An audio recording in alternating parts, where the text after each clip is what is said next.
Hello नमस्कार, स्वागत है आप सभी का। मेरा नाम है शेखर गुप्ता और आप देख रहे हैं फिजिक्स संकल्पना। और आज शुरू करने वाले हैं बच्चों क्लास 11th का एक नया चैप्टर नंबर 4, जिसका नाम है एक समतल में गति, मोशन इन अ प्लेन। पिछले वीडियो में बच्चों हमने चैप्टर नंबर 3 खत्म कर लिया है, जिसका नाम है हमारा सरल रेखा में गति। और बच्चों ध्यान रखना कि जो भी मैं ये चैप्टर्स पढ़ा रहा हूँ आपको, ये NCERT सिलेबस के हिसाब से पढ़ रहे हैं हम। मतलब अगर आपके पास कोई और अलग बुक है तो हो सकता है उसमें ये चैप्टर अलग अलग तोड़ तोड़ के दे रखे हों। हो सकता है वहाँ सदिश के नाम से एक अलग चैप्टर हो, प्रक्षेप्य गति के नाम से एक अलग चैप्टर हो। तो आप उस NCERT के हिसाब से देखना कि हम NCERT के नाम से चैप्टर के नाम मैं दे रहा हूँ। NCERT क्या करती है, वो चैप्टर्स को जोड़ने में विश्वास रखती है कि भाई हम अलग अलग चैप्टर नहीं रखेंगे, हम चैप्टर्स को एक साथ कर देंगे। जो भी हमें लग रहा है कि हाँ ये एक साथ किया जा सकता है, हम उसको एक साथ कर देते हैं। तो चलिए आज की वीडियो में शुरू करते हैं भाई नया चैप्टर बिना किसी देरी के। और हेडिंग लगाएंगे या चैप्टर का नाम लगाएंगे बच्चों आप, मैं लिख देता हूँ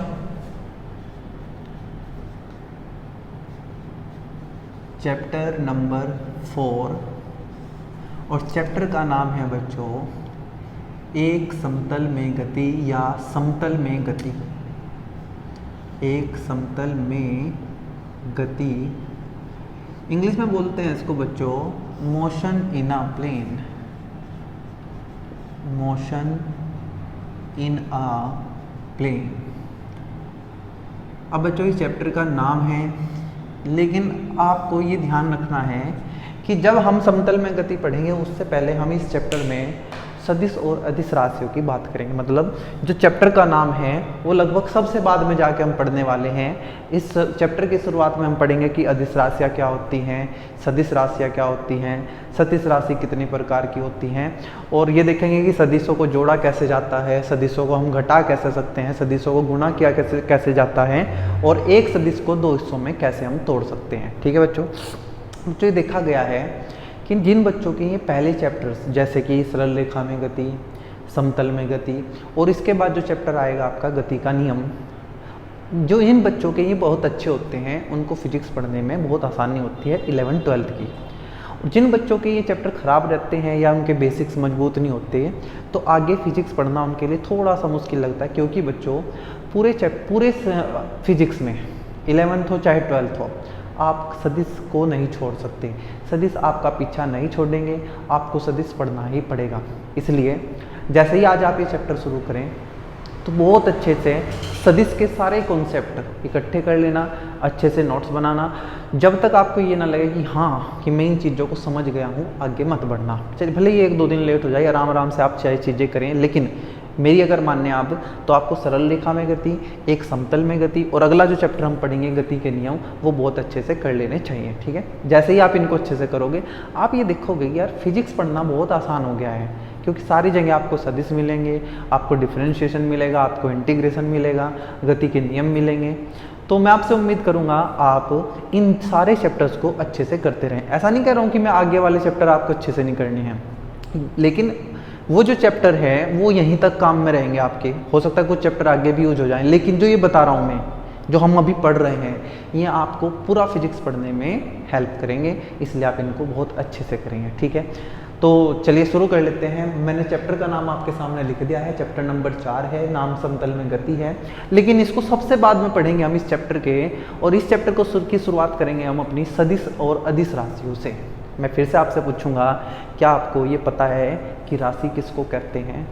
तो आप कहेंगे कि हमने जब चैप्टर नंबर 2 पढ़ना शुरू किया था, अगर आपने देखी हो मेरी वीडियोस, तो उसमें मैं बताया था कि ऐसी कोई भी चीज़ इस दुनिया में जिसके बारे में मैं ये पूछ सकता हूँ कि ये कितना है या ये कितनी है, उसको राशि बोलते हैं बच्चों। मैंने कहा आप कितने खुश हैं, मैंने इस खुशी के बारे में कितना पूछ लिया है, तो खुशी क्या है? एक राशि है।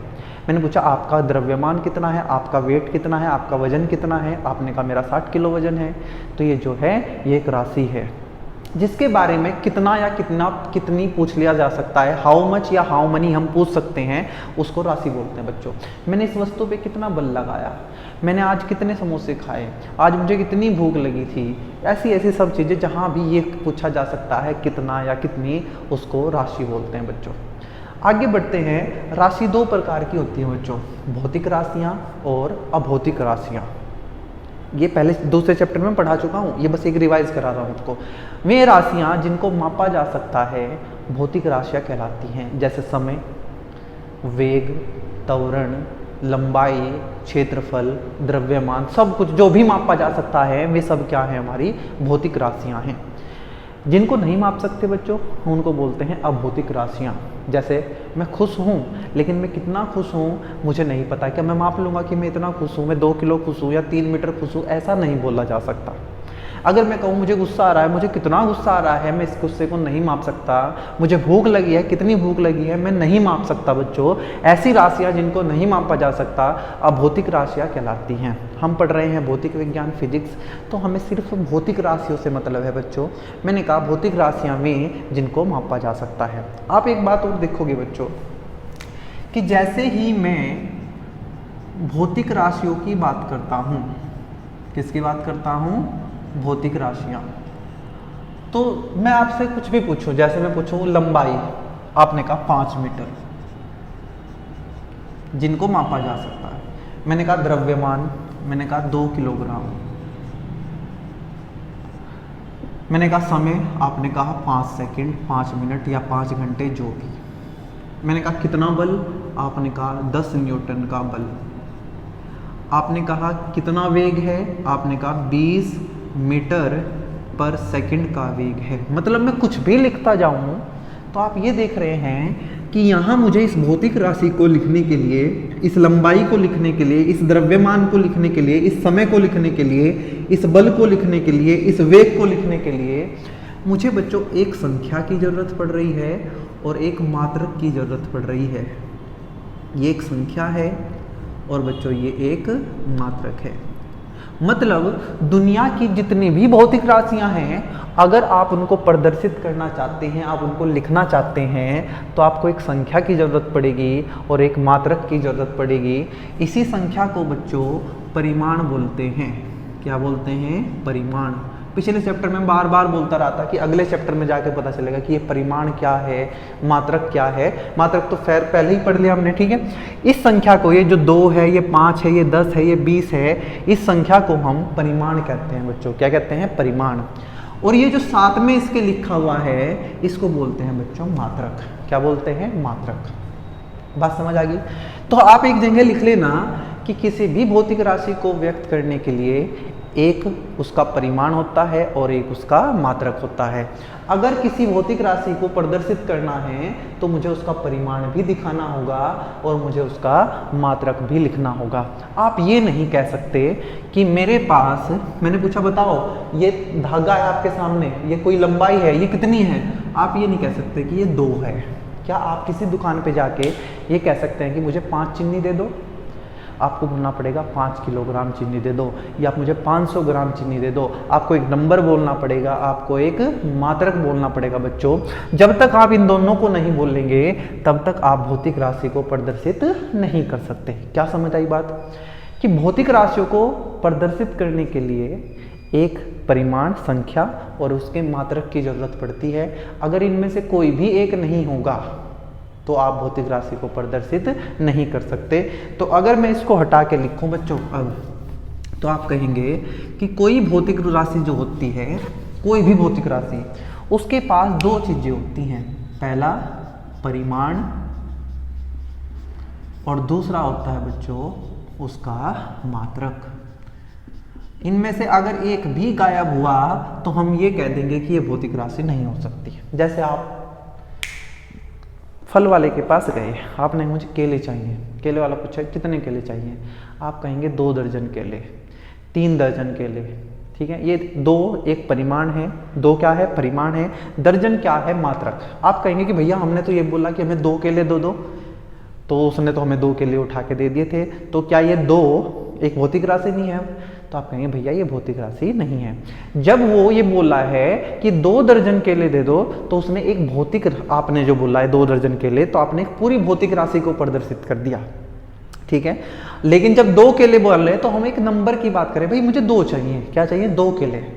केला कहीं मात्रक थोड़े है, केला तो एक चीज है, तो हमने 2 केले मांग लिए। समझ आ रही है ना बात। मैं ये कहना चाह रहा हूँ कि जो भी भौतिक राशियाँ होती है आपको इनका परिमाण बताना पड़ेगा और मात्रक बताना पड़ेगा। नहीं बताया इनमें से कोई एक तो उसको भौतिक राशि हम नहीं बोल पाएंगे। आप ये नहीं कह सकते मुझे 2 कपड़ा दे दो, मुझे 2 मीटर कपड़ा बोलना पड़ेगा। मैं ये नहीं कह सकता कि मैं 2 से यहाँ तुम्हारा इंतजार कर रहा हूँ, तुम ये कहोगे कि मैं 2 घंटे से तुम्हारा इंतजार कर रहा हूँ, मैं 2 मिनट से तुम्हारा इंतजार कर रहा हूँ। अब आपको समझ आ गया होगा कि अच्छा ये होती है भौतिक राशियाँ। में राशियाँ जिनको मापा जा सकता है भौतिक राशियाँ कहलाती हैं, और किसी भी भौतिक राशि को प्रदर्शित करने के लिए उसके परिमाण और मात्रक की जरूरत पड़ती है। अब ऐसा नहीं हो सकता कि आप बिना मात्रक के उसको प्रदर्शित करते हैं। आगे बढ़ते हैं बच्चों।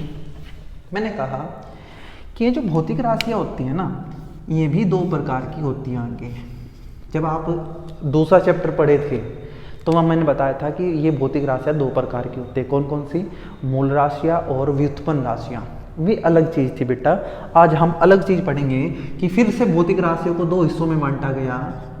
पहला अदिश राशियाँ और दूसरा सदिश राशियाँ।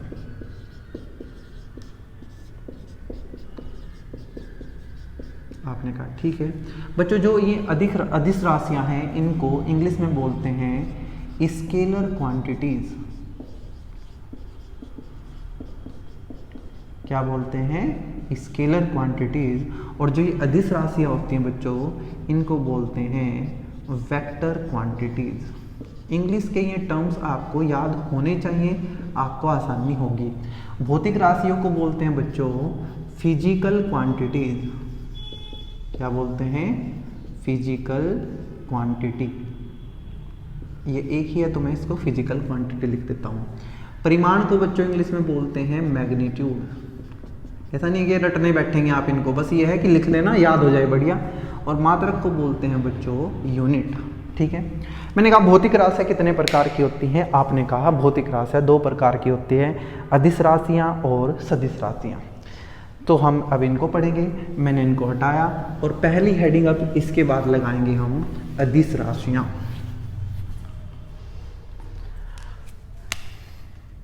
क्या पहली हेडिंग रहेगी बच्चों?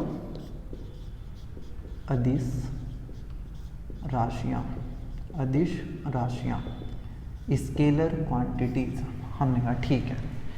हमने कहा वे भौतिक राशियां जिनके पास केवल परिमाण होता है, दिशा नहीं होती। ऐसी भौतिक राशियां जिनके पास केवल परिमाण होता है लेकिन दिशा नहीं होती, अदिश राशियां कहलाती हैं। पहले एक बार लिख लेते हैं फिर हम इसको समझेंगे। हमने कहा ऐसी भौतिक राशियां जिनमें केवल परिमाण होता है, केवल परिमाण होता है, दिशा नहीं होती,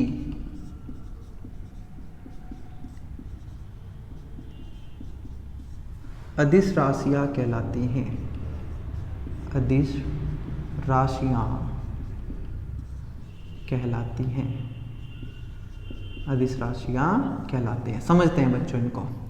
मैंने अभी आपको बताया कि जो भाई भौतिक राशि होती है, कोई भी भौतिक राशि है दुनिया की, फिजिकल क्वांटिटी है, उसके पास एक तो परिमाण होगा और साथ में होगी दिशा। सॉरी मैं बार बार दिशा बोल रहा, परिमाण होगा और साथ में होगा मात्रक। ये गलती से बोला मैंने बच्चों, ध्यान रखना। भौतिक राशियां उनके पास परिमाण होगा, मात्रक होगा। लेकिन मैं यहाँ क्या लिख रहा हूं? ऐसी भौतिक राशियां जिनमें केवल परिमाण होता है, दिशा नहीं होती, अदिश राशियां कहलाती हैं। भैया आपने तो यहाँ मात्रक की बात ही नहीं की। बच्चों जब भी मैं भौतिक राशि लिख दूंगा तो आप समझ जाएंगे कि उसके पास मात्रक होगा ही होगा। ऐसा हो ही नहीं सकता कि उसके पास मात्रक ना हो। मतलब जैसे ही मैंने यहाँ ये लिख दिया कि ये भौतिक राशि हैं तो आप खुद से समझ जाओगे अच्छा मात्रक होना पड़ेगा। मैं लिखूं या ना लिखूं कोई ज़रूरी नहीं है। मैंने कहा ऐसी भौतिक राशियां जिनमें केवल परिमाण होता है, मतलब वो नंबर होगा, मात्रक भी होगा, लेकिन दिशा नहीं होगी, अदिश राशियां कहलाती हैं। नाम से ही पता चल रहा है अदिश, जिनके पास दिशा नहीं होती। अभी है क्या, हमने लिख भी लिया, हमें थोड़ा सा महसूस भी हुआ लेकिन समझ नहीं आया। कि सच में क्या है ऐसा। बच्चों अगर मैं कहूँ कि भाई मुझे पढ़ाते हुए 20 मिनट हो चुके हैं, तो मैंने आपको 20 बोला, मिनट बोला। 20 क्या है? परिमाण है। मिनट क्या है? मात्रक है। लेकिन मैंने दिशा तो नहीं बोली आपको। क्या मैंने आपको ये कहा कि मैं उत्तर दिशा में पढ़ा रहा हूँ आपको 20 मिनट से, मैं पश्चिम दिशा में पढ़ा रहा हूँ या दक्षिण दिशा में पढ़ा रहा हूँ? ऐसा तो मैंने कुछ नहीं बोला। मतलब इस समय को प्रदर्शित करने के लिए, 20 मिनट के समय को प्रदर्शित करने के लिए मुझे दिशा बताने की ज़रूरत नहीं है। मैंने कहा कि दुकान पे जाके जी मुझे चीनी दे दो 2 किलो, 2 किलोग्राम चीनी दे दो। 2 परिमाण है, किलोग्राम मात्रक है। क्या मैंने कोई दिशा बताई कि मुझे उत्तर से ला के दो, दक्षिण से ला के दो?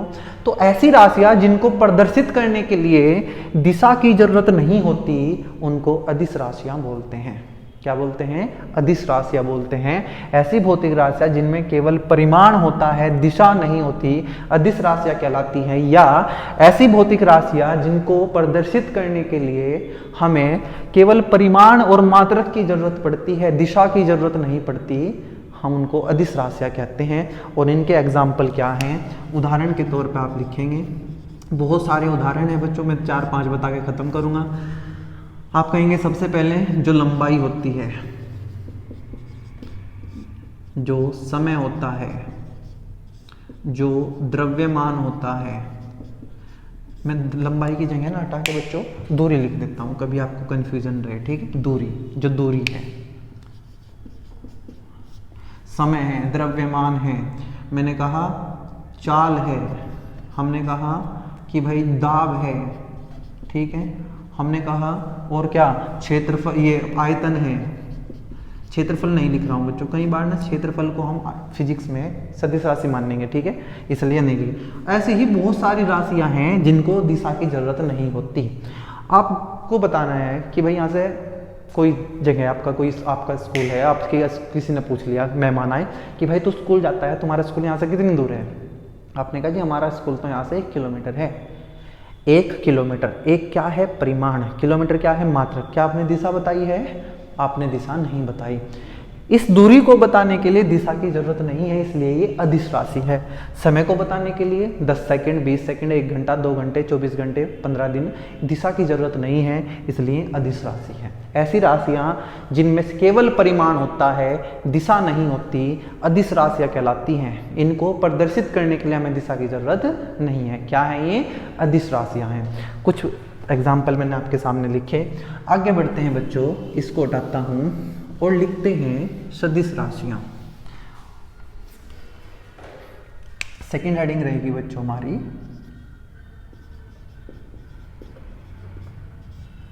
सदिश राशियां। हमने कहा कि क्या परिभाषा बनेगी। मैं 1 मिनट इंक डाल लूँ बेटा इसमें। आप मुझे बताएंगे कि सदिश राशियां क्या होती हैं। आप कहेंगे ऐसी भौतिक राशियां जिनमें परिमाण के साथ साथ दिशा भी होती है।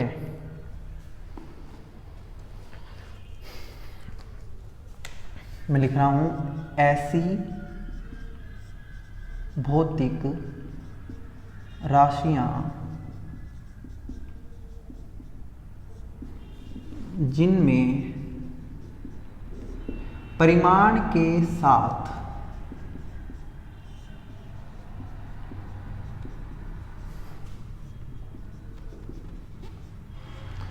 जैसे ही मैंने भौतिक राशियां बोला आप समझ गए कि मात्रक तो होगा, परिमाण के साथ साथ दिशा भी होती है, दिशा भी होती है,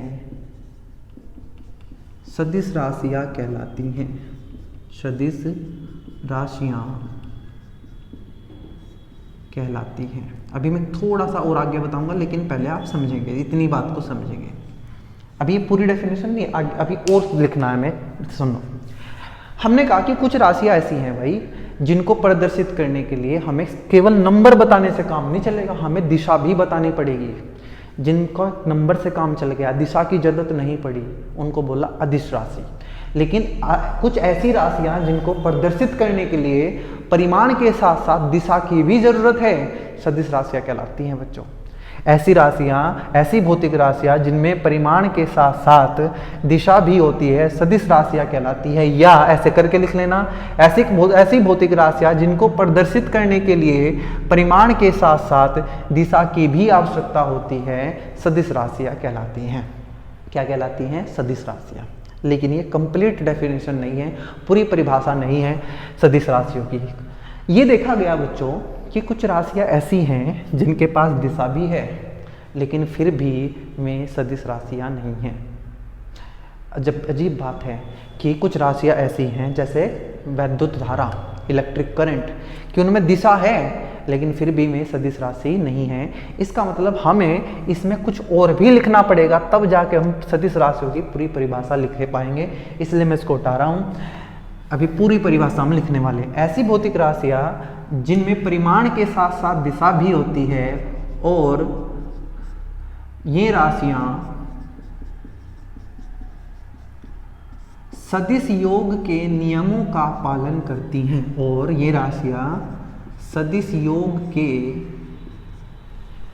नियमों का पालन करती हैं, सदिश राशियां कहलाती हैं। सदिश राशियां कहलाती हैं। अभी मुझे पता है आपको ये कन्फ्यूजन एकदम से आ गया कि ये क्या है, ये सदिश योग के नियम क्या हैं। सब समझा दूंगा आराम से, अभी बस पढ़ते रहो। सदिश राशियां कहलाती हैं ऐसी भौतिक राशियां जिनको प्रदर्शित करने के लिए केवल परिमाण की जरूरत होती है, दिशा की जरूरत नहीं होती, अदिश राशियां कहलाती हैं। लेकिन ऐसी भौतिक राशियां जिनको प्रदर्शित करने के लिए परिमाण के साथ साथ दिशा की भी आवश्यकता होती है और ये राशियां सदिश योग के नियमों का पालन करती हैं, सदिश राशियां कहलाती हैं। एक बार आप इसको नोट कर लेंगे, फिर मैं आगे बढ़ के बताऊंगा कि ये सदिश योग के नियम क्या है। एक बार पहले इनके एग्जाम्पल लिख लेते हैं, उदाहरण क्या क्या है इनके। उदाहरण है बच्चों, मैंने कहा जैसे विस्थापन, अच्छा जी, फिर हमने कहा वेग, अच्छा, फिर हमने कहा त्वरण, और बताओ, त्वरण के बाद बल, अच्छा जी, और बताओ, हमने कहा बलागुण। ये बलागुण क्या है आगे आके पढ़ेंगे कि ये बलागुण भी कोई चीज़ होती है, ठीक है जी। हमने कहा अच्छा जी और भी है क्या, मैंने कहा बहुत हैं, जैसे जैसे आप पढ़ते जाओगे पता चलता जाएगा, लेकिन यहाँ इतना लिखना ही काफ़ी है। जैसे कोणीय वेग हुआ, कोणीय विस्थापन हुआ, कोणीय त्वरण होगा, कोणीय संवेग होगा, संवेग होगा, ठीक है, इम्पल्स होगा। ये सब कैसी राशियां हैं, ये सब सदिश राशियां हैं, ठीक है। उदाहरण मैंने लिखवा दिया, परिभाषा हमने लिखवा दी। बस आपको डाउट है कि ये बता दो हमें कि ये सदिश योग के नियम क्या हैं। मैंने कहा कि चलो इसी की बात कर लेते हैं। परिभाषा मैंने लिखवा दी है, मैं इसको हटा रहा हूँ, आप इसको नोट कर लेना। अब मैं आपको बताता हूँ कि ये सदिश योग के नियम क्या हैं, ठीक है। होता क्या है बच्चों कि जो हमारी अदिश राशियाँ हैं, कौन, अदिश राशियाँ, जैसे मैंने कहा कि भाई 2 किलोग्राम चीनी, और मैंने कहा मान लो मैं आपको दुकान पे भेजूं कि 2 किलो चीनी लेके आओ, आपके भाई को भी 2 किलोग्राम चीनी लेने के लिए भेज दिया, वो भी 2 किलोग्राम चीनी ले आया। तो मैंने कहा बताओ टोटल चीनी कितनी, आपने कहा 2 + 2 कितना हो गया, 4 किलोग्राम। 2 किलोग्राम आपका भाई लाया, 2 किलोग्राम आप लाए, टोटल चीनी कितनी हुई, 4 किलोग्राम। क्या आपको पता है कि ये चीनी, ये जो किलोग्राम है, ये द्रव्यमान है। मैंने कहा आपने कोई काम 4 घंटे किया, आपके भाई ने भी 2 घंटे काम किया, तो टोटल कितने घंटे काम किया, तो आप कहेंगे कि हमने 6 घंटे काम किया। कितने, 6 घंटे। पहले आपने 4 घंटे किया, फिर आपके बाद 2 घंटे, वो काम कितनी देर हुआ, 6 घंटे। ये 6 घंटे, ये 4 घंटे, 2 घंटे क्या है, समय है, और समय क्या है, अदिश राशियाँ। मैंने कहा अच्छा, मैंने कहा यार मैं पहले एक जगह गया 10 किलोमीटर, फिर मैं वहाँ से वापस आ गया 2 किलोमीटर, तो बताओ मैं कितनी दूरी चला, तो आपने कहा 10 और 2 12 किलोमीटर चले आप तो भाई। ये जो 10 किलोमीटर 2 किलोमीटर बोल रहा हूँ, ये दूरी है, और दूरी कैसी राशि है बच्चों, अदिश राशि है। आप ये देख पा रहे हैं कि जो मैंने सब लिखे हैं ये सब अदिश राशियां हैं, और अदिश राशियों को जोड़ने के लिए हम ये सीधा सीधा ऐड कर देते हैं। 2 और 2 4, 4 और 2 6, 10 और 2 12। मतलब इसमें और कोई स्पेशल चीज़ लगाने की जरूरत नहीं है, जो आज तक हमने जोड़ना सीखा है हम इनको सीधा सीधा जोड़ देते हैं। अदिश राशियों को जोड़ने के लिए हम कोई नए नियम नहीं बना रहे हैं, जो आज तक हमने गणित में जोड़ना सीखा था। बीज गणित नियम, इनको बीज गणित बोलते हैं कि ये जो नंबर जोड़ते हैं x + x 2x, x + y, x + 2y, ऐसे जो बोलते हैं बीज गणित आपने पढ़ा होगा।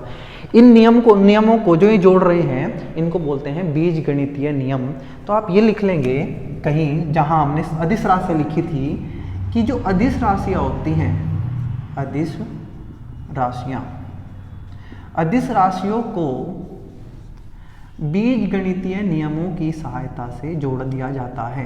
बीज गणितीय नियमों की सहायता से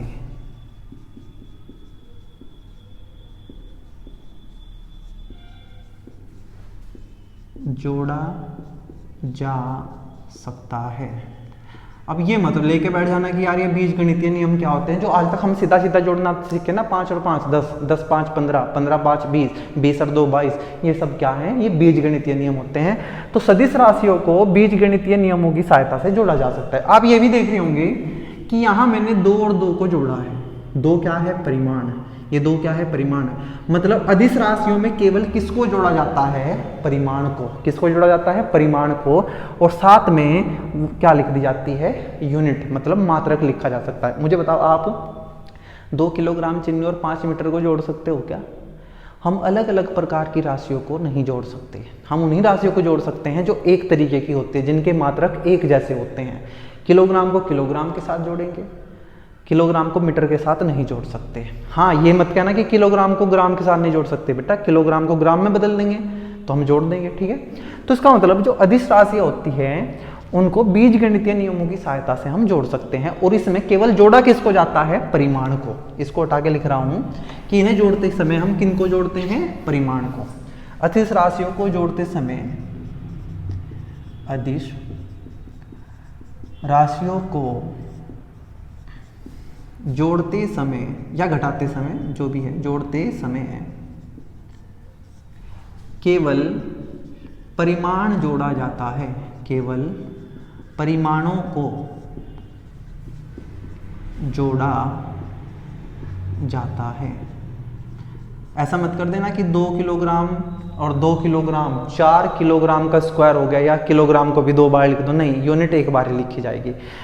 अदिश राशियों को जोड़ते समय केवल परिमाणों को जोड़ा जाता है। लेकिन जब बच्चों हमने सदिश राशियां पढ़ी, क्या पढ़ी, सदिश राशियां, तो हमें पता चला कि यार सदिश राशियों में तो परिमाण के साथ दिशा भी है। यहाँ तो दिशा नहीं थी तो हमने केवल परिमाण जोड़ दिया।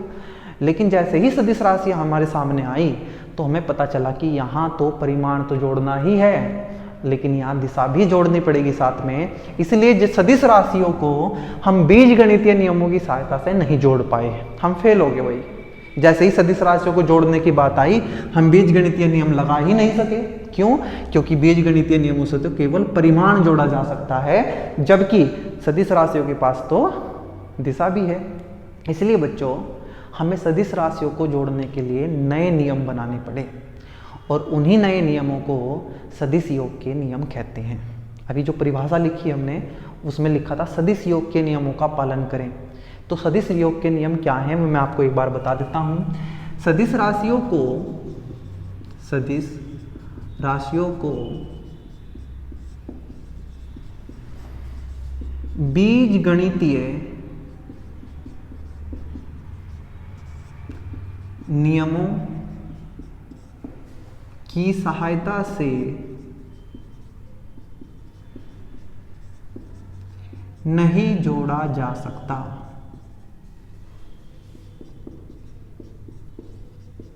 कोई आपसे पूछ ले क्यों, तो आप कह देंगे कि ये जो बीजगणितीय योग नियम है ना, ये केवल परिमाण को जोड़ते हैं और सदिशों के पास परिमाण के साथ दिशा भी है। इसीलिए सदिश राशियों को जोड़ने के लिए, सदिश राशियों को जोड़ने के लिए नए नियम बनाए गए। क्या बनाए गए? नए नियम, जिनको क्या बोलते हैं? सदिश योग के नियम के लिए सदिश योग के नियमों का प्रयोग करते हैं। अब आपको समझ आ गया होगा कि अच्छा, आपकी वो परिभाषा में जो हमने लिखा कि ऐसी राशियां जिनके पास परिमाण के साथ दिशा भी होती है और ये सदिश योग के नियमों का पालन करते हैं, वे सदिश राशियां कहलाती हैं। अब आपको समझ आ गया कि हाँ यार, ये सदिश योग क्या है? ये ऐसे नियम हैं जो सदिशों को जोड़ने के काम आते हैं। अगर कोई राशि इनको फॉलो नहीं करेगी, इनका पालन नहीं करेगी, तो वो सदिश राशि है ही नहीं भाई। ऐसी राशियां जो सदिश योग का पालन करेगी उन्हीं को तो सदिश राशि बोल लेंगे। पहली कंडीशन ये है कि दिशा होनी चाहिए, दूसरी कंडीशन ये है कि सदिश योग का पालन करना चाहिए। जो नियम है सदिश योग के, उनको पालन करना चाहिए। अगर आप उनका पालन नहीं करोगे तो आप सदिश राशि नहीं बन सकते। आपके पास दिशा है, ठीक है, लेकिन आपको सदिश योग के नियमों का पालन करना पड़ेगा, तभी हम कहेंगे कि आप सदिश राशि हो। भले ही आपके पास दिशा है, लेकिन अगर आपने सदिश योग के नियमों का पालन नहीं किया तो हम आपको सदिश राशि नहीं बोलेंगे। फिर आपको एक नई राशि का नाम दिया जाएगा जिसको बोला जाएगा टेंसर राशि। ऐसी राशियां जिनके पास दिशा होती है लेकिन उन सदिश योग के नियमों का पालन नहीं करती, ऐसी राशियों को सदिश राशि नहीं कहते। ऐसी राशियों को एक नई कैटेगरी में डाल दिया गया, टेंसर राशि। क्या बोल दिया गया? टेंसर राशि। टेंसर राशि। लेकिन बच्चों ये हमारे सिलेबस में नहीं है, इसलिए ऐसी राशियां जिनके पास दिशा तो है लेकिन वे सदिश योग के नियमों का पालन नहीं करती, उनको सदिश मानने से हमने मना कर दिया, तो हम उनको मानने क्या? हम उनको फिर से अदिश राशि मानेंगे। एक्चुअल में तो वे क्या हैं? टेंसर राशि हैं, लेकिन क्योंकि हमारे सिलेबस में ये नहीं है तो हम ऐसी राशियों को क्या ही मानेंगे? अदिश राशियां। इसका सबसे बढ़िया एग्जाम्पल है बच्चों वैद्युत धारा, या ये कहिए दाब। जो दाब होता है वो भी एक टेंसर राशि है, लेकिन ये हमारे सिलेबस में नहीं है तो इनको हम अदिश राशि बोल देते हैं। अब आपके दिमाग में आ रहा होगा कि भैया ये बताओ, सर ये बताओ कि ये नियम हैं क्या, हम ये कहाँ पढ़ेंगे, हम ये क्या हमें पढ़ने को मिलेंगे या नहीं मिलेंगे? मैंने कहा शांति रखेंगे थोड़ी सी। जब हम सदिशों का योग पढ़ना शुरू करेंगे 2 क्लास के बाद, शायद 1 क्लास के बाद ही हो जाए, अगर आज मैंने थोड़ी लंबी क्लास ले ली तो हम दूसरी क्लास में ही सदिश योग पढ़ना शुरू कर देंगे। लेकिन अगर दूसरी क्लास में नहीं पढ़े तो तीसरी क्लास में तो पक्का ही हम सदिश योग पढ़ेंगे, और तब मैं बताऊंगा कि सदिश योग के कितने नियम होते हैं। त्रिभुज नियम होता है, समांतर चतुर्भुज नियम होता है, बहुभुज नियम होता है। मैं ये सारे नियम आपको पढ़ाऊंगा, लेकिन तब तक के लिए बस आप इतना ध्यान रखें कि भाई सदिश राशियों को ना बीज गणितीय नियमों से नहीं जोड़ा जा सकता, उनके लिए नए नियम बनाए, उनको बोलते हैं हम सदिश योग के नियम। में क्या है उनको जानने के लिए थोड़ा सब्र रखेंगे और आगे बढ़ते हैं बच्चों। अब हम बात करेंगे कि हमने ये सदिश राशि की तो बात कर ली है, अब हमारे पूरे चैप्टर में बच्चों हमें क्या पढ़ना है? सदिश राशियाँ। और जैसे ये खत्म हो जाएंगे हम पढ़ेंगे मोशन इन अ प्लेन, एक समतल में गति। लेकिन उससे पहले हम पूरा पोस्टमार्टम करेंगे सदिश राशियों का, ये जानेंगे कि भाई सदिश राशि की जरूरत क्यों पड़ी, इनको प्रदर्शित कैसे करेंगे, ये कितने प्रकार की होती हैं और किसका क्या मतलब होता है। हमने कहा बच्चों सबसे पहले बात कर लेते हैं कि सदिश राशि की जरूरत क्यों पड़ी। मैं जो आपके घर मेहमान आए थे जिन्होंने आपसे पूछा कि आपका स्कूल यहाँ से कितनी दूर है, आपने कहा हमारा स्कूल तो यहाँ से 1 किलोमीटर है, आपने दूरी बता दी और समझ गए मेहमान कि भाई कि 1 किलोमीटर है, चलो कोई दिक्कत नहीं है, हमें पता चल गया कि यहाँ से स्कूल 1 किलोमीटर है। लेकिन आपके मेहमान ने कहा कि भाई मुझे आपके स्कूल जाना है और मुझे भाई बता दे कि कितनी दूर है यहाँ से, और आपने कहा कि चले जाओ यहाँ से 1 किलोमीटर दूर हमारा स्कूल है। क्या आपके मेहमान स्कूल पहुँच जाएंगे? क्या आपको पता है कि नहीं पहुँच पाएंगे। सबसे पहले तो हम यही पूछ लेंगे कि किस दिशा में कहाँ जाना है। जैसे ही किसी राशि को व्यक्त करने के लिए हमें दिशा बतानी पड़ी, उसी टाइम हमें समझ आ गया कि भाई हमें नई राशियाँ बनानी पड़ेगी, हमें सदिश राशियों की जरूरत पड़ेगी। जब भी हमें किसी राशि को प्रदर्शित करने के लिए दिशा बतानी पड़ जाए तो हम कह देंगे भाई कि हमें सदिश राशियाँ बतानी पड़ेंगी। मैंने कहा मैंने इस बक्से पे, इस दीवार पे फोर्स लगाया, इस बोर्ड पे फोर्स लगाया। वो फोर्स लगाया किस तरफ? मैंने ऊपर की तरफ लगाया, मैंने आगे की तरफ लगाया, मैंने पीछे की तरफ लगाया, मैंने नीचे की तरफ लगाया। जब भी बल की बात होगी तो मुझे दिशा बतानी पड़ेगी, इसलिए हमें सदिश राशियों की जरूरत पड़ी, क्योंकि कुछ भौतिक राशियाँ बिना दिशा के व्यक्त नहीं की जा सकती। दिशा बतानी ही पड़ेगी, और जैसे ही दिशा बतानी पड़ी सदिश राशियों की जरूरत पड़ गई। आप इसको लिख लेना जैसे भी आप लिखना चाहें, मैं नहीं लिखवाऊंगा, मैंने बता दिया कि सदिश राशियों की जरूरत क्यों पड़ी।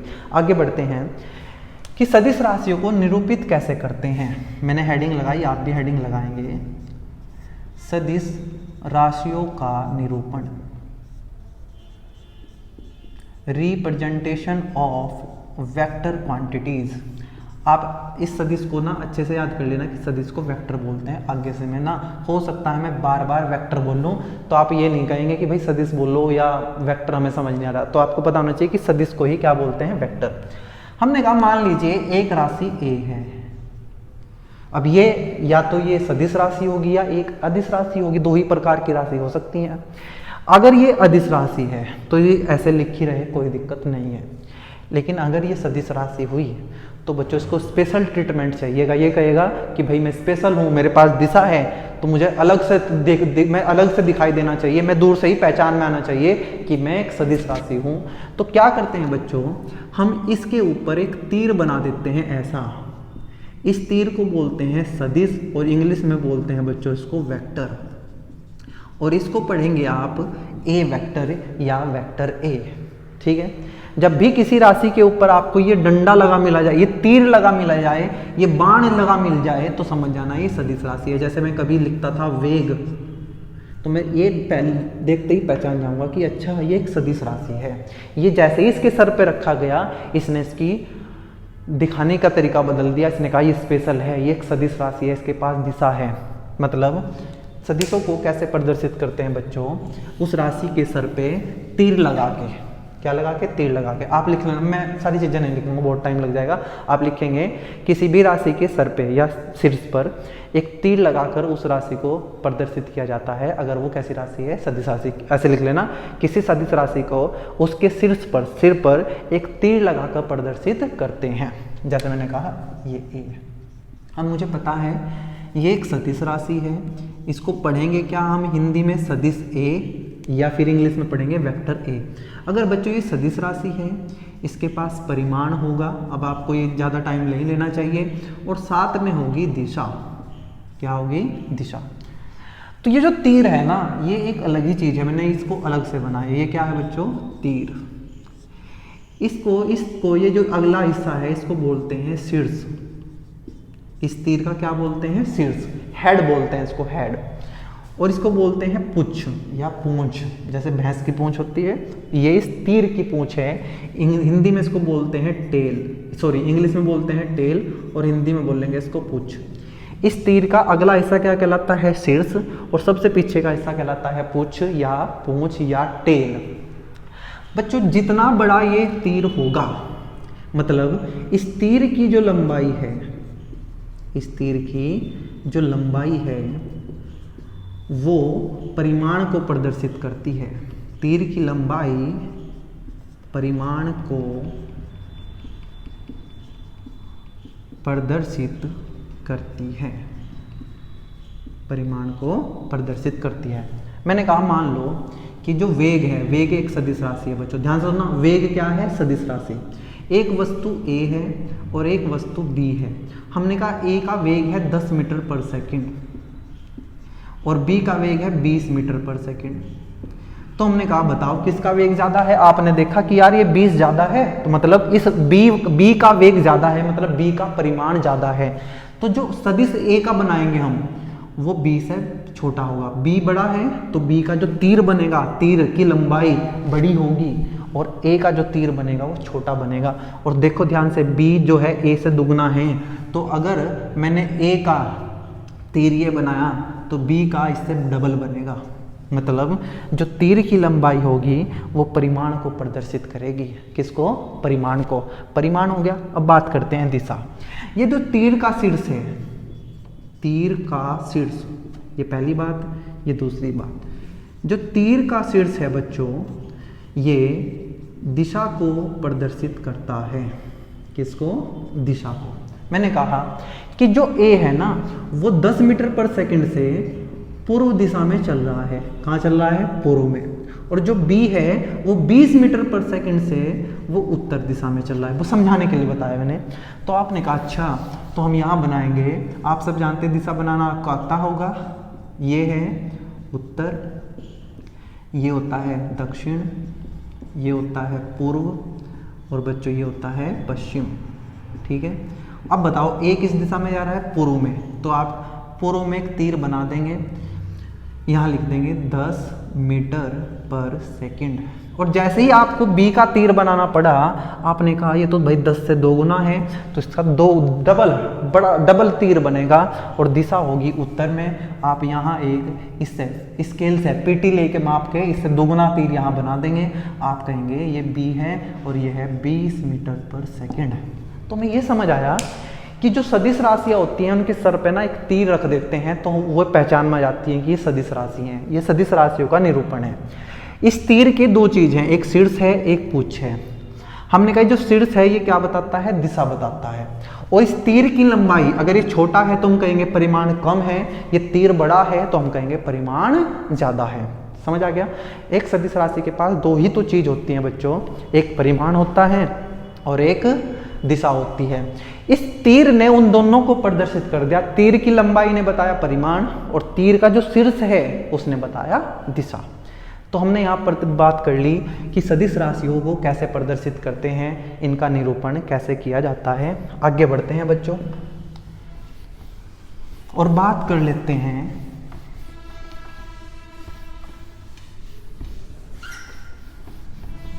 सदिश राशियों के प्रकार की, कि सदिश राशि कितने प्रकार की होती हैं।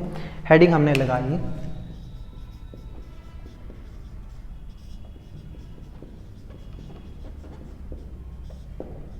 सदिश राशियों के प्रकार। Types of vector quantities. Types of vector quantities. बच्चों हो सकता है आप कोई अलग किताब देखें और कोई दूसरी किताब देखें तो अलग अलग किताबों में सदिशों को बांटने का अलग अलग तरीका है। सदिशों के प्रकार आपको अलग अलग दिखाई देंगे। तो ऐसा नहीं है कि जो मैं पढ़ा दूंगा आपको दूसरी जगह भी ऐसा ही पढ़ने को मिलेगा। हो सकता है मैं कुछ अलग तरीके से बताएं लेकिन चीज़ें सब में ही होंगी। मैं यहाँ बोल दूंगा सदिश 2 प्रकार के हैं, मैं बोल सकते हैं 10 प्रकार के।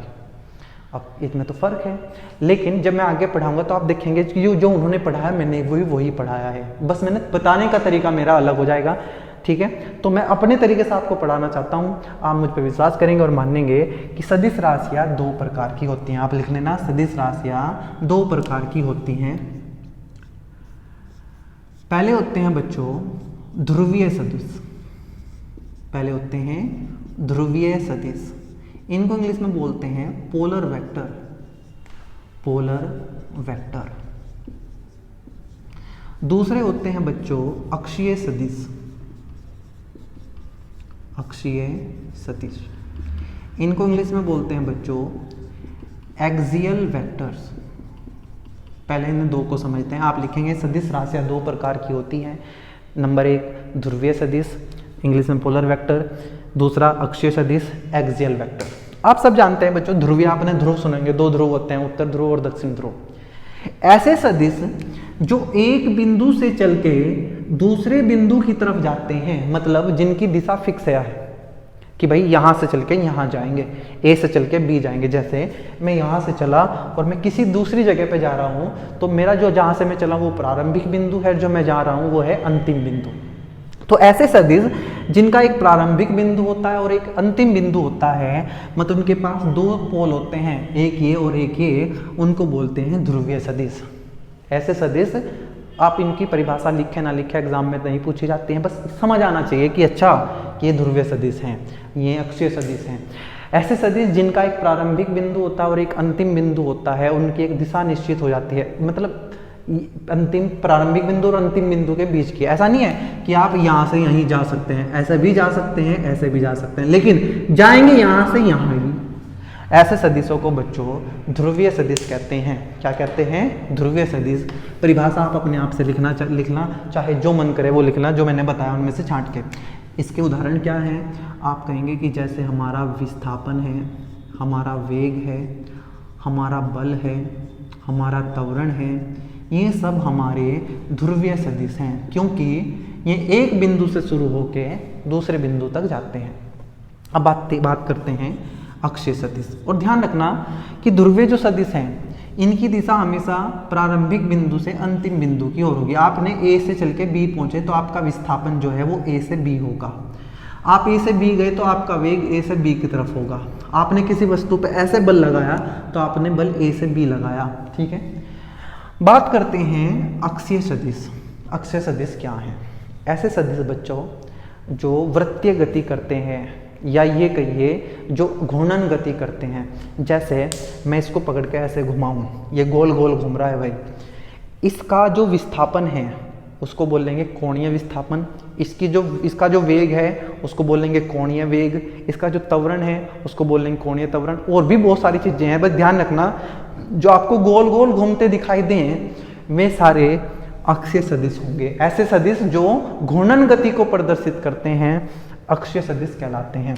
ऐसे सदिश जो घूर्णन गति को प्रदर्शित करते हैं अक्षीय सदिश कहलाते हैं। ऐसे सदिश जो घूर्णन गति को प्रदर्शित करते हैं अक्षीय सदिश कहलाते हैं। सुनना, एग्जाम्पल क्या है इसका? एग्जाम्पल है बच्चों कोणीय वेग। आगे आके पढ़ेंगे जाके, जब बताऊंगा मैं वो आपको वृत्तीय गति, कोणीय विस्थापन, कोणीय त्वरण, ऐसे बहुत सारे एग्जाम्पल हैं। जैसे मैं कहूँ बल आघूर्ण, ठीक है, ऐसे बहुत सारे एग्जाम्पल हैं। जब हम पढ़ेंगे तब आपको समझ आएंगे, अभी तो मैं कुछ भी बताता रहूँ। बस परिभाषा ध्यान रखना कि हाँ कि भाई सदिश दो प्रकार के होते हैं, एक ध्रुवीय सदिश और एक अक्षीय सदिश। जो गोल गोल घूमते हैं उनको अक्षीय सदिश बोलते हैं। ठीक है बेटा, मैंने बताया कि जो ध्रुवीय सदिश होते हैं उनकी दिशा हमेशा प्रारंभिक बिंदु से अंतिम बिंदु की ओर होती है। अब इसकी क्या दिशा होगी इसकी बात कर लेते हैं। यह आपको अक्षीय सदिश में ही लिखना है, चाहे तो एक हेडिंग लगा लेना ऐसे, अक्षीय सदिशों की दिशा। अक्षीय सदिशों की दिशा। हमने कहा कि अक्षीय सदिश, मान लीजिए कोई वस्तु ऐसे गोल गोल घूम रही है। मैंने कहा बताओ कि जो ये घूमते घूमते विस्थापन कर रही है, इस विस्थापन को कोणीय विस्थापन बोल लेंगे। इसका जो वेग होगा उसको कोणीय वेग बोल लेंगे, और जो इसका त्वरण होगा उसको कोणीय त्वरण बोल लेंगे। मैंने अभी पूछ लिया बताओ आपको कि इसकी दिशा बताओ कोणीय वेग की, या कोणीय विस्थापन या कोणीय त्वरण। अभी तो आप ये मान लो कि ये सब क्या हैं? अक्षीय सदिश हैं। इनकी दिशा क्या होगी? आपने कहा अक्षीय सदिशों की दिशा हमेशा उनकी अक्ष के अनुदिश होगी। अक्षीय सदिशों की दिशा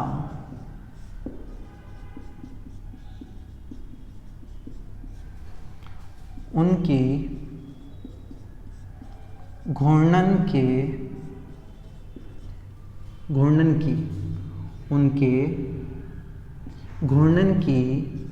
अक्ष के अनुदिश होती है।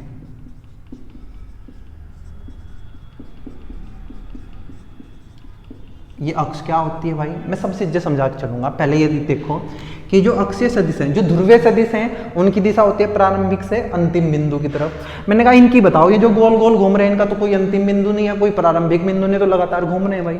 मैंने कहा मान लीजिए ये कोई पत्थर यहाँ मैंने धागे में बांधा और उस पत्थर को ऐसे घुमा रहा हूँ मैं, धागा बांधा ऐसे। या तो अपने घर में पंखा देख लेना, पंखे में जो बीच में डंडी है ना उसको अक्ष बोलते हैं, क्योंकि पंखा उसके चारों तरफ घूम रहा है। धागा लिया, धागा ऐसे घूम रहा है, तो ये जो लाइन है, ये जो मेरी उंगली है जो उसको घुमा रही है, इसको अक्ष बोलते हैं बच्चों। क्या बोलते हैं? अक्ष। ये जो है ये ऐसे घूम रहा है और ये है हमारी घूर्णन अक्ष। क्या बोलते हैं इसको? घूर्णन अक्ष। तो जो इनकी दिशा होगी वो इसके अनुदिश होगी, या तो ऊपर की तरफ या नीचे की तरफ। भाई मान लो कोणीय वेग है, तो कोणीय वेग घूम तो ऐसे ही रहा है ये, लेकिन वस्तु का जो कोणीय वेग है उसकी दिशा ये नहीं है। कभी तुम कहो कि ये है दिशा ना, दिशा उसकी अक्ष पर होगी। किस पर होगी? अक्ष पर, या तो ऊपर या नीचे। दोनों तरफ नहीं हो सकती, एक तरफ होगी, या तो ऊपर होगी या नीचे होगी। अब ये कैसा पता करें? इसके लिए बच्चों एक नियम होता है जिसको बोलते हैं दाहिने हाथ का नियम। क्या बोलते हैं? दाहिने हाथ का नियम। लिख लेना सब, दाहिने हाथ का नियम। क्या होता है दाहिने हाथ का नियम? अगर बच्चों हम अपने दाहिने हाथ को, कोई अपना राइट हैंड निकाल लेंगे सब, कोई लेफ्ट हैंड ना निकाल ले, उसके इस हाथ की उंगलियों को सीधा बिल्कुल और अंगूठे को ऐसा रखेंगे। अगर आप अपने हाथ की उंगलियों को, दाहिने हाथ की उंगलियों को घूमने की दिशा में मोड़ लें, मान लीजिए कोई ऐसे घूम रहा है ऐसे, तो आपकी उंगलियां ऐसे घूमनी चाहिए ऐसे।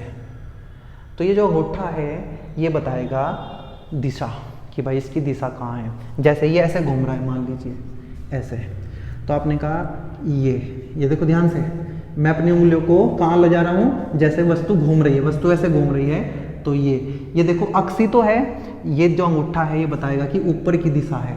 लेकिन अगर ऐसे घूम रहा है ऐसे, तो आप करेंगे अपनी उंगलियों को ऐसे घुमाएंगे ऐसे, अंगूठा जिस तरफ जाएगा वो बताएगा दिशा किसकी, अक्षीय सदिश की। पहली बात, अक्षीय दिशा सदिशों की दिशा उनके घूर्णन की अक्ष के अनुदिश होती है।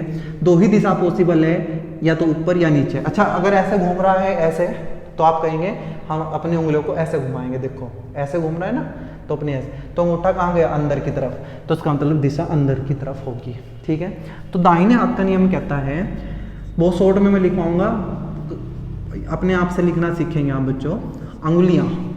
अंगुलियां होनी चाहिए घूमने की दिशा में, घूमने की दिशा में। तो जो हमारा अंगूठा होगा, हमारा जो अंगूठा है वो बताएगा दिशा, किसकी दिशा, अक्षीय सदिश। क्या बताएगा, अक्षीय सदिश की दिशा। अक्षीय सदिशों की दिशा हमेशा उनकी घूर्णन की अक्ष के अनुदिश होती है, और इसको हम दाहिने हाथ के नियम से बता सकते हैं। अपने दाहिने हाथ की उंगलियों को, जैसे भी वस्तु घूम रही है, मान लीजिए ऐसे घूम रही है ऐसे ऐसे, तो मैं अपनी उंगलियों को ऐसे ही घुमाऊंगा ऐसे, तो अंगूठा ये हमारी क्या है, दिशा। ठीक है, आगे बढ़ते हैं बच्चों और बात कर लेते हैं सदिशों के क्लासिफिकेशन की, वर्गीकरण की। ये सदिशों का जो हमारा लास्ट प्रकार है, फिर इसके बाद हम सदिशों के ऑपरेशन पढ़ेंगे कि जोड़ेंगे कैसे, घटाएंगे कैसे। ठीक है, इसको आगे बढ़ते हैं बच्चों। ये बच्चों ऐसे करते हैं, आज की वीडियो में इतना ही रखेंगे। अगली वीडियो में मैं आपको बताऊंगा कि सदिशों को कितने प्रकार से वर्गीकृत कर सकते हैं। समान सदिश क्या होते हैं, विपरीत सदिश क्या होते हैं, संरेखीय सदिश क्या होते हैं, एक समतलीय सदिश क्या होते हैं, एकांक सदिश क्या होते हैं, जीरो सदिश क्या होते हैं, सबकी बात अगले वीडियो में करेंगे। अगर आज की वीडियो में कराने लगा तो शायद अभी 40 मिनट और लग जाएंगे, बहुत लंबा वीडियो हो जाएगा, तो हम अगले ही वीडियो में इसको निपटाएंगे। 2 वीडियो में हम पूरा वेक्टर खत्म करेंगे, उसके बाद हम वेक्टर का योग पढ़ेंगे, फिर वेक्टर के गुणा पढ़ेंगे, और फिर वेक्टर को तोड़ना सीखेंगे। लगभग इस चैप्टर की, मतलब सदिशों की ऐसी बनेगी 6 से 7 वीडियो। 6 से 7 वीडियो में मैं बिल्कुल वेक्टर आपको अच्छे से समझा दूंगा। अगर आपने ये वीडियो अच्छे से देखा तो वेक्टर में आपको कोई दिक्कत नहीं आएगी। ठीक है, हाँ, इस चैप्टर की वीडियो थोड़ी लंबी जाएंगी भाई, क्योंकि बहुत सारी चीज़ें बताने के लिए हैं, तो आप इनको धैर्य से पढ़ेंगे। और आज की वीडियो में इतना ही रखेंगे बच्चों, आप पढ़ते रहें। मिलते हैं नेक्स्ट वीडियो में, धन्यवाद।